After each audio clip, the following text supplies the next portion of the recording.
Hi there folks, my name is Blaine and this is the first video for my YouTube channel. Some friends of mine in the YouTube Model Builders group said that they wanted to see the layout that I'd started, so that's what I thought I'd show you here today. The layout is 9 feet long and 15 inches wide, and it's located in a spare room that acts as my home office. My track design is based on the work of Alcan Man as shown on his YouTube channel, and I believe his layout was inspired by Lance Mintime. I intentionally started with a small layout so that I could get the satisfaction of maybe finishing it sometime in the not too distant future. If I do finish it, I imagine I might replace it with a larger L-shaped shelf layout. This is a proto-freelance layout intended to represent a spur off of the Frisco line in some yet-to-be-named small town in southern Missouri, similar to the town around which I grew up. The time frame will be in the mid-1960s to the mid-1970s. So, enough with the blah blah blah. Let's take a look at the layout. Here we are looking down the length of the layout from the east at the near end to the west at the far end. I've got the track glued down as well as the turnouts.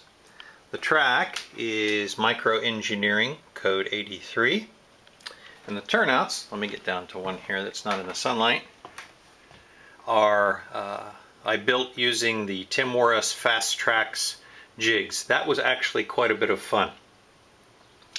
Down at the east end we have a highway with a T intersection, and the highway crosses the railroad.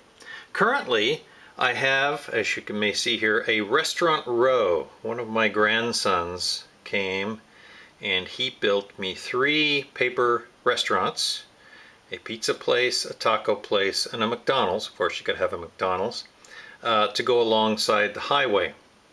However, what we'll probably have here in the end is we'll probably have a pull-out area where there'll be an ad hoc farmer's market or something like that.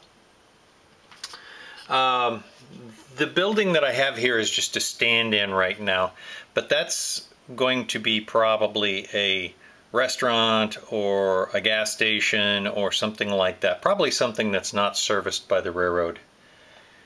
Now I have 4 destinations for traffic on the railroad, and you'll see here that I have cardboard structures. That's just placeholders representing the footprints of what's going to be there. So what I have here is a team track so that the small businesses that aren't located along the railroad can either fetch or deliver freight for the railroad.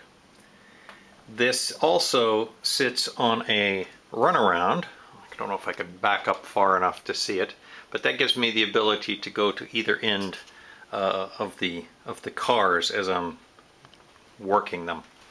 The biggest structure, again represented by a cardboard cutout, is going to be the MFA feed mill and feed store. So you're going to have a lot of grain coming in and boxcars taking feed out, and of course farmers will come here and buy the feed as well. Next door, we're going to have the Meek Lumber Company. I think every small town in southern Missouri has a Meek Lumber Company, or at least used to.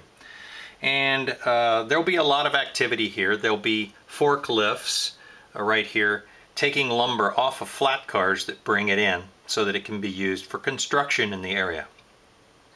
And then finally, right here we have a diesel fueling and servicing facility. Here you can see one of the 2 switchers that's assigned to this spur. This is Frisco number 303, which is an SW7. There's another switcher assigned to the spur, and that is Frisco number 272 in the Mandarin Orange and White, but regrettably it's in the shop for some serious maintenance right now. So if you have any thoughts, suggestions, or whatever, questions, please let me know. I'd love to hear them.